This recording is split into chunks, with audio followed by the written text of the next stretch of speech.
السلام عليكم. ازيك عاملين ايه؟ وحشتوني جدا من الفيديوهات. النهارده قررت ان انا اتكلم عن علاج طبيعي. يلا بينا. النهارده قررت ان انا اتكلم عن احدى التكنيكات المتعارف عليها جدا ومن اكتر التكنيكات الافكتيف في مجال العلاج الطبيعي. من احلى الحاجات اللي موجوده في التكنيك ده هو ان نتائجه بتبقى فوريه، يعني بتبدا ان هي تظهر في الجلسه نفسها او ممكن بعد جلسه او جلستين من العلاج، فبالتالي بتبدا ان هي تزود ثقه المريض فيك اكتر، وبالتالي طبعا ده بيأثر سيكولوجيا على المريض وبيبدا ان هو يثق فيك ويبدا ان هو يتحفز انه فعلا يمشي على البروجرام اللي انت هتعمله له، وبالتالي بيبدا يتحسن بسرعه. النهارده جاي اتكلم عن اكتيف ريليس تكنيك.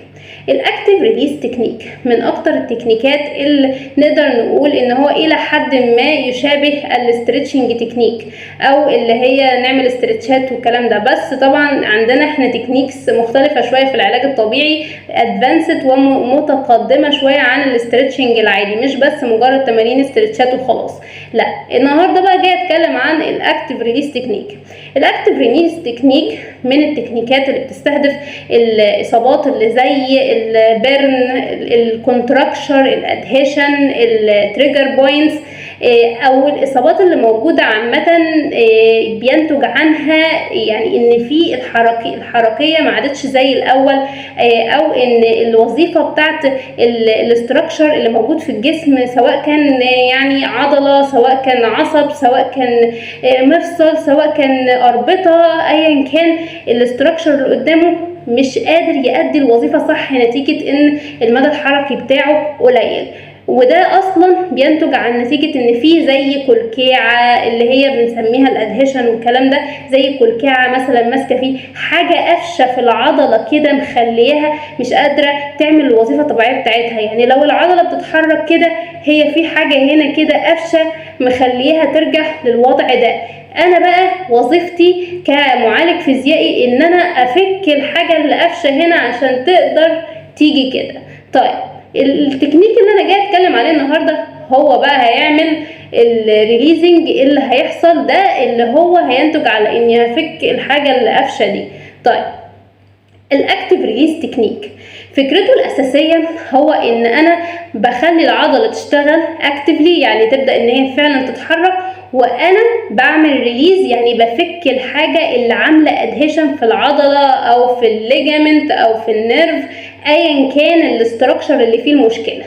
طيب انا دلوقتي عندي عضله البايسبس، عندي العضله دي فيها ادهيشن او فيها اصابه، كان فيها قطع قبل كده، كان في مشكله نتيجه مثلا ان كان في عيان عنده جراحه وفضل فتره طويله في المستشفى، فبالتالي ما قدرش ان هو يتحرك، او ان هو تم معاملته بشكل مش مظبوط في المستشفى، فبالتالي ادى ان عضلته قفشت وبقت مثلا في وضع غلط زي ده كده ومش قادره تجيب المدى الحركي الكامل. الفكره كلها اللي انا ساعتها هعالجه وان انا هرجع له المدى الحركي بتاعه، وهرجع الوظيفه الاساسيه بتاع اي استراكشر في الجسم باني اعرف الاستراكشر ده بيعمل ايه اصلا. طيب انا دلوقتي عارفه ان عضله البايسبس بتعمل البو فليكشن. طيب حلوه قوي ان هي بتعمل البو فليكشن، انا اخلي العيان يعمل الاكشن بتاع العضله، ان هو يبدا ان هو يعمل البو فليكشن، وبعدين هحط انا ايدي على المشكله. لو مثلا افترضنا ان في قطع في التندون هنا، انا هحط ايدي على التندون ده وهبدا اقول للعيان اعمل عكس اتجاه العضله، ان انت هتبدا ان انت تعمل اكستنشن في البايسبس. طيب ايه بقى الفكره في الموضوع ده؟ الفكره هنا ان انا خلال اصلا الاكشن ده العيان هيبدا على حسب طبعا مدى الاصابه هيبدا يسمع طرقعه، هيبدا يسمع حاجه بتفكك، او هيبدا يحس اصلا كأن في حاجه بتتفرول تحت ايدي انا كدكتور وانا هبدا احسها. طيب ساعتها العيان هيجي يقول لك ايه ده احنا في حاجه بتفرقع، هو انا كويس؟ ساعتها اقول لك ده احنا كويسين قوي. والعيان اصلا هيبدا يلاحظ ان احنا بعد ما نخلص التكنيك ان ما كانش في نفس الجلسه هيبدا يحس ان الحركه رجعت وان هو بدا الالم يقل، ويمكن يحس ساعتها بالم شويه بس هيجيب نتيجه. الفكره ايه؟ ان انا خليت العضله تتحرك اكتفلي، يعني هي تتحرك وفي نفس الوقت انا فكيت الحاجه اللي كانت عامله لها قفشه. فبالتالي جابت المدى الحركي الكامل، يعني انا return range of motion. تاني حاجة ان انا خليتها تتحرك اكتفلي، فبالتالي كمان طبعا لما اتحركت اكتفلي كده انا زودت البلاد سبلاي، يعني انا زودت الدم اللي واصل ليها، فبالتالي برضو قللت الالم شويه وخليت العضله تتغذى الى حد ما. تالت حاجة طبعا رجعت الوظيفة الطبيعية للعضلة. طب يعني ايه الوظيفة؟ يعني ان هي تعمل كده يعني؟ طبعا تفرق جدا. يعني لو افترضنا ان فيه مشكلة في عضلات الكتف، انا ممكن نتيجة المشكلة دي معرفش اصلا اعمل وظيفة طبيعية سهلة جدا اي بني ادم طبيعي يقدر يعملها، زي ان الواحد يسرح شعره. فما بالك بقى ان مثلا ممكن مثلا تكون الاصابة كبيرة قوي لدرجة ان هي مش مخلياني اقدر اصلي، زي مثلا المينيسكال انجري اللي بتحصل في الني.